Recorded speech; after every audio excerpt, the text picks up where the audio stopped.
5:30 বাজে। এখন তাড়াহুড়ো আমাদের শঙ্করদা চলে এসছে, ফটাফট এখন যেতে হবে সাফারির উদ্দেশ্যে, কারণ আমাদের 6টা স্লটটা বুক করা আছে। এবার আমরা চলছি সাফারির দিকে আর কি।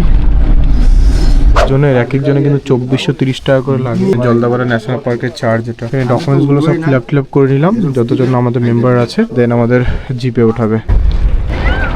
ওই দেখ ময়ূরের ডাক, ময়ূরের ডাক। এই দেখো বন্ধুরা, ময়ূর দেখতে পাচ্ছি, রাস্তার ধারেই ময়ূর দাঁড়িয়ে আছে। এই দেখো এই দেখো এই দেখো ময়ূর, দেখো ময়ূর, দেখো 3টে ময়ূর সামনে থেকে দেখতে পাচ্ছ। 3টে রয়েছে, 4টে রয়েছে, সরি।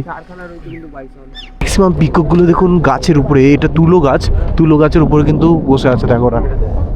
তাহলে শুরুয়ারটা এরকম ভাবে হবে আমি এটা এক্সপেক্ট করিনি বন্ধু। আমি ভেবেছি হয়তো সকালবেলা এত কুয়াশা, ঠান্ডা, বেরোবে না, কিন্তু আমাদের খুব লাগ বলো যে সকালবেলায় অনেক কিছু দেখতে পেয়েছি। এবার দেখা যাক আগে কি দেখতে পারি, তোমাদের দেখাচ্ছি।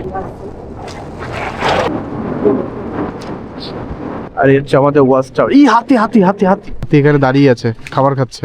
জলদাপাড়াতে মেন হচ্ছে এক সিংহ গন্ডার যে বেশি বিখ্যাত, সেটা কিন্তু এখানেই দেখতে পেলাম আমরা।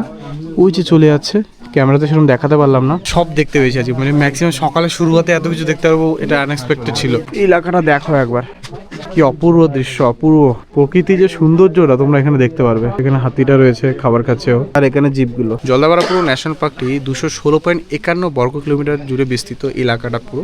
আর এখানে সব ধরনের কিন্তু বন্যপ্রাণী দেখতে পাওয়া যায়। বেশি বিখ্যাত হচ্ছে আপনার একশৃঙ্গ গন্ডার দেখতে মানুষ বেসিলি আসে।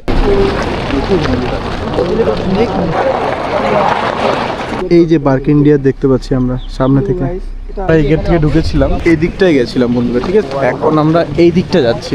মাত্র আধ ঘন্টা সাফারি করলাম, তাতে এত কিছু দেখতে পেলাম। এখন তো 1 ঘন্টা পড়ে আছে, তাহলে কত কিছু দেখতে আরো ভাবুন আপনি। শীতকালে ভ্রমণে এসছেন, আর যদি ঠান্ডায় না লাগে তাহলে কেন ভ্রমণে এসছেন বন্ধুরা? ঠান্ডার চিন্তা করে লাভ নেই, সকালবেলা স্লটটা বুক করুন, তাহলে কিন্তু অনেক কিছু পস্তাবে না। কেন এরপরে যারা গেছে তারা কিন্তু আমাদের মতো এত সুন্দর বুক করতে পারে। আমাদের সাফারি অলমোস্ট শেষের দিকে, আর 10 মিনিট আমরা আছি, আর দারুণ উপভোগ করছি, দারুণ।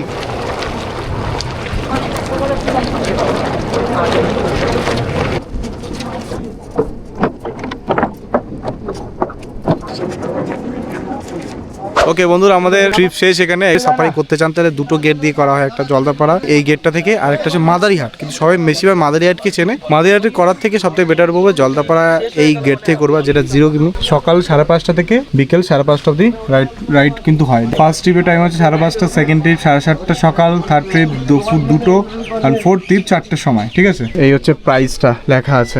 আমরা যেটা গেছি 6 জনের, 6 জন গেছিলাম, 3430 টাকা করে পড়েছে।